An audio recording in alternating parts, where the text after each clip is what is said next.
Hello friends, welcome to you for supporting my channel. I know you watch my video continuously and I hope you will watch, you will support me in future also. Friends, I am going to make today video figure of speech. This is a very important for the students who reads in 12th class. देखिए friends, आज के video में हम उन बच्चों के लिए सबसे इम्पॉर्टेंट है, सबसे प्रभावशाली है, इफेक्टिव है, यूजफुल है, जो 10+2 में पढ़ते हैं, यानी 12th में पढ़ते हैं, इंटरमीडिएट में पढ़ते हैं. उनके लिए आज का वीडियो बहुत इम्पॉर्टेंट है. Because the figure of speech comes in their examinations. उनके एग्जाम में ये फिगर ऑफ स्पीच आना ही आना है. फिगर ऑफ स्पीच क्या होता है? जैसे किसी भी स्त्री है, किसी भी पुरुष है, उसकी सुंदरता कैसे बढ़ती है. अगर आभूषण पहने, गहने पहने, तो स्त्रियों की सुंदरता जो है, पुरुषों की सुंदरता जो है अधिक हो जाती है. ठीक उसी प्रकार इंग्लिश में भी, इंग्लिश के लैंग्वेज को, इंग्लिश के सेंटेंस को इफेक्टिव बनाने के लिए, प्रभावशाली बनाने के लिए उसमें फिगर ऑफ स्पीच होता है. फिगर ऑफ स्पीच के माध्यम से हमारे सेंटेंसों में बड़ा इफेक्टिव होता है. तो हम जो है आज के वीडियो में आप लोगों को बताएंगे कि फिगर ऑफ स्पीच क्या होता है, कितने टाइप के होते हैं, किस तरह के क्वेश्चन आते हैं. देखिए friends, figure of speech, figure of speech क्या डिफिनेशन क्या होगा? कहेंगे figure of speech is departure from the ordinary form of expression और ordinary course of ideas in order to produce a greater effect.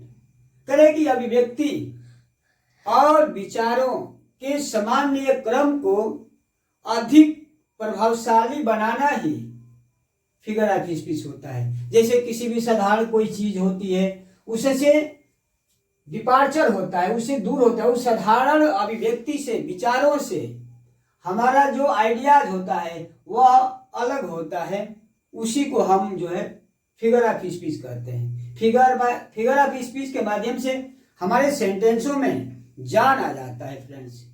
तो figure of speech क्या, हम आपको पहला बता रहे हैं. सिमिली, सिमिली क्या होता है? करें कि एग्जाम में आपके दो टाइप के क्वेश्चन आएंगे. One question definition, right the definition of the simile. और एक सेंटेंस दिया होगा, वो पूछेगा what is the figure of speech. आपको उस फिगर ऑफ स्पीच के नेम लिखना पड़ेगा और फिगर ऑफ स्पीच का डिफिनेशन लिखना पड़ेगा. इस तरह से आपके दो क्वेश्चन होंगे. करें कि in a simile comparison is made between the two distinctly different things, especially using like, so, as, etc. करें कि सिमिली में आपका कंपैरिजन होता है. दो ऐसे ऑब्जेक्ट होते हैं जो अलग होते हैं, उनकी हम कंपेयर करते हैं.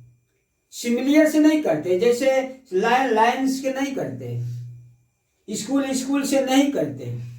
हम एक दूसरे ऑब्जेक्ट होते हैं, वह डिफरेंट होता है, और हम उन सेंटेंसों में कंपेयर करने के लिए, कंपैरिजन करने के लिए हम जो है कनेक्टिव वर्ड जो है सो, लाइक, सो, एज का इस्तेमाल करते हैं.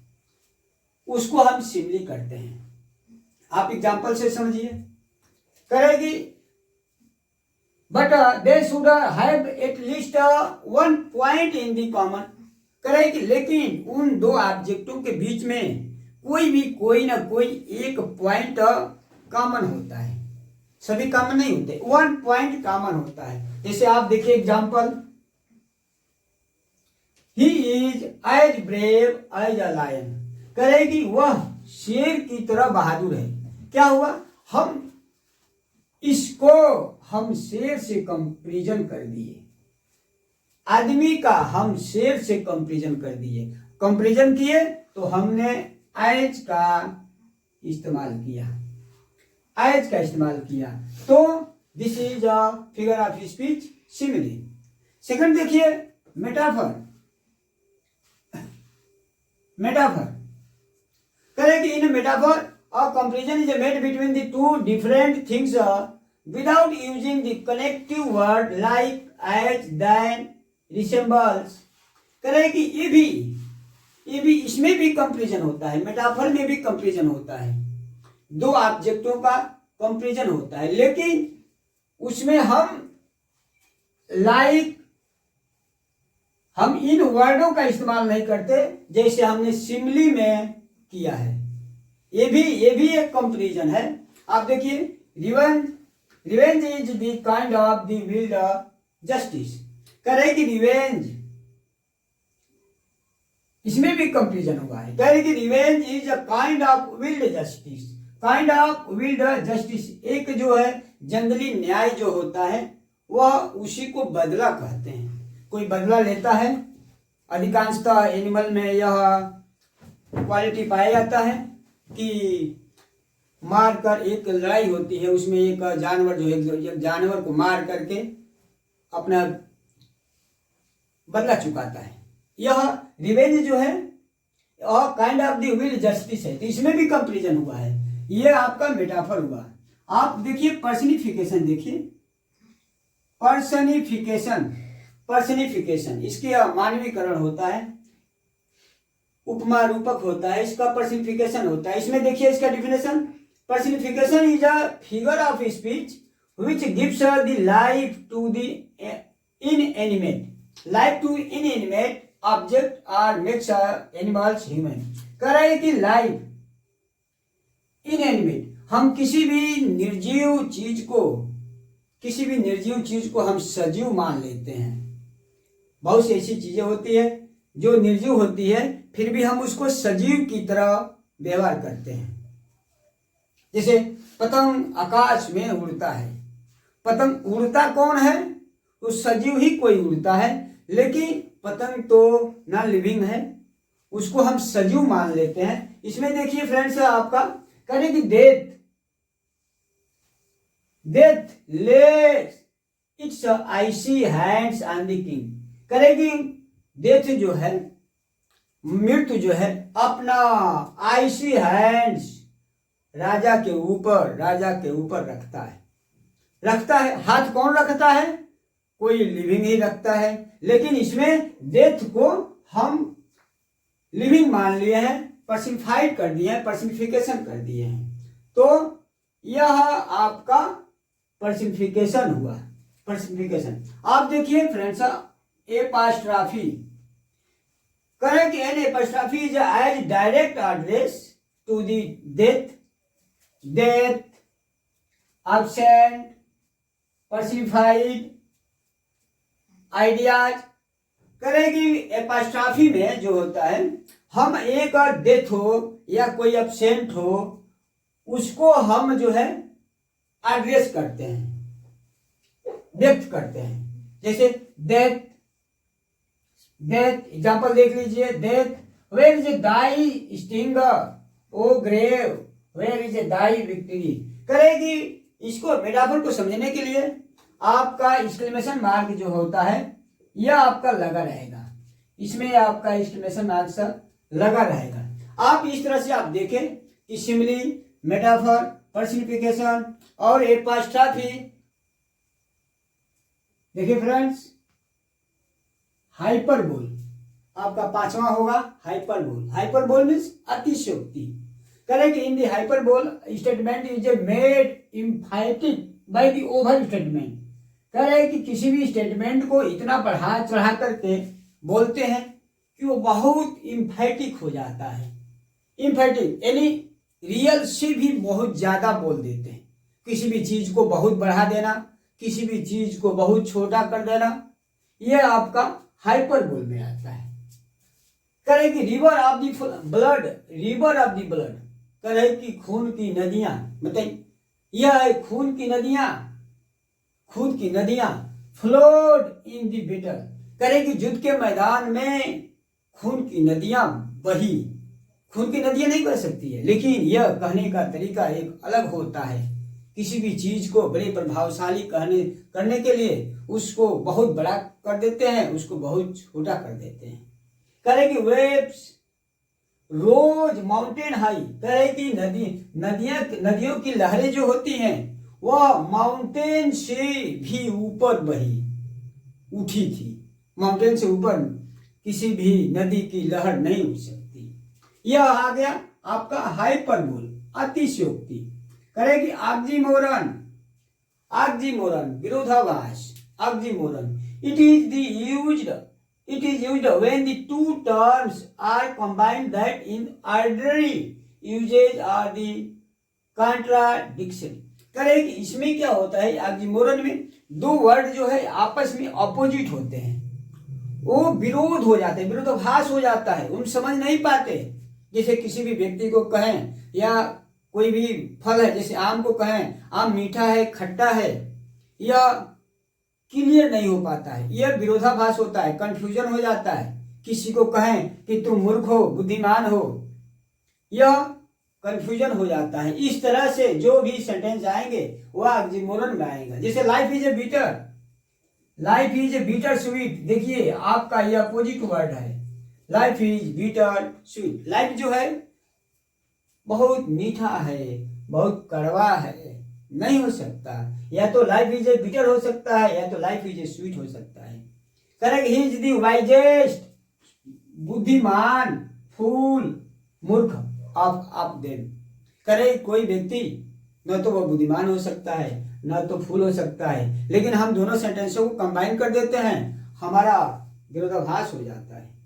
करेक्ट, ओनोमेटोपोइया ध्वनि सूचक, किसी भी चीज की in this figures of the speech the formation are used words that imitate the sounds are associate with the object or action they refer.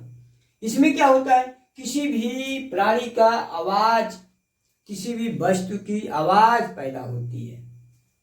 इसमें आपको जैसे he looked at the roaring sky, उसने गरजते हुए स्काई को देखा। Thundering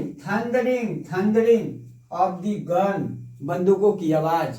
तो आपका ओनोमेटोपोइया में जो है आपका किसी चीज की, किसी भी जानवर की, आपको ओनोमेटोपोइया को जानने के लिए आपको आवाज की वर्ड मीनिंग याद करना पड़ेगा, एनिमल्स के आवाज को याद करना पड़ेगा। किसी भी चीज की, वस्तु की आवाज किस तरह से होती है उसको आपको याद करना पड़ेगा। देखिए फ्रेंड्स, अगर आप एग्जाम में हैं, एग्जाम दे रहे हैं, एग्जाम में अपीयरिंग हुए हैं, आपको एग्जाम देना है, तो आपको फिगर ऑफ स्पीच को अगर सेंटेंस दिया हुआ है तो हम उसमें कैसे फाइंड करेंगे कि कौन सा सेंटेंस कौन सा फिगर ऑफ स्पीच है। पहली बात आप देखिए, सिमिली को देखिए। सिमिली में क्या होगा, लाइक, एज, देन, सो। ये आप अगर आपके सेंटेंस में यह वर्ड आ रहा है तो आप उसको सिमिली लिखिए। फिर उसके बाद आप क्या करेंगे, पहले सीरियल से आप उसको नहीं देखेंगे, इसके बाद देखिएगा एपॉस्ट्रॉफी में देखिएगा नोट ऑफ एक्सक्लेमेशन आया है कि नहीं आया है। पहले नंबर पे आप इसको देखिएगा, दूसरे नंबर पे आपको इसको देखिएगा। उसके बाद देखिएगा ओनोमेटोपोइया, तीसरे नंबर पे देखिएगा कि किसी की साउंड, किसी भी वस्तु की साउंड, किसी भी जीव की साउंड, किसी भी प्राणी का साउंड है कि नहीं है, तो आप इसमें आ जाइएगा। फिर आप चौथे नंबर पर देखिएगा किसी भी सेंटेंस में कंफ्यूजन है कि नहीं है, जैसे स्मॉल, टाल, जैसे he is small, he is टाल, ही इज स्मॉल, टाल, वह छोटा है, लंबा है। इस तरह से आपको कंफ्यूजन लगेगा, आपको ऑक्सीमोरन लगेगा, तो आप चौथे नंबर पे। पांचवें नंबर पे आप हाइपरबोल देखिएगा। किसी भी सेंटेंस में क्या उस सेंटेंस में बहुत बढ़ा चढ़ा करके या बहुत घटा करके उस सेंटेंस में वर्ड आए हैं क्या, आप उसको करिएगा। उसके बाद आप 6 नंबर पे पर्सनिफिकेशन देखिएगा कि किसी भी नॉन लिविंग थिंग्स को सजू बना दिया गया है, जैसे डेथ है, इस तरीके से आएगा तो आप उसको पर्सनिफिकेशन बना लीजिएगा। बहुत से ऐसे वर्ड है जो नॉन लिविंग है और उनको हम सजीव मान लेते हैं। तो इसके बाद लास्ट में आप देखिएगा मेटाफर में भी कंपैरिजन होता है। जब सभी को आप देखते देखते आएंगे तो लास्ट में आप उसको मेटाफर वाले को चूज करिएगा, तो आपका आसानी से आप उसमें फिगर ऑफ स्पीच फाइंड कर लेंगे। और आपको अगर इसका डिफिनेशन लिखना है, इसका डिफिनेशन लिखना है, इसका सभी का डिफिनेशन लिखना है, तो आपको डिफिनेशन आप जो है आप लर्न कर लीजिएगा। तो गारंटी है फ्रेंड्स कि एग्जाम में वो जितने नंबर का आता है वो आपको मिलना ही मिलना है। फ्रेंड्स, हमारा वीडियो आप वाचिंग करते रहिए, आप सब्सक्राइब जरूर करिए। अगर आपको अच्छा लगे तो आप सब्सक्राइब करिए और दूसरों को भी शेयर करिए। तो फ्रेंड, आज के वीडियो में बस इतना ही। आपका हेल्प, आपकी मदद, आपका सहयोग, आपका आशीर्वाद हमारे साथ है और मुझे उम्मीद है कि आप साथ देंगे। आज बस इतना ही। Thank you very much.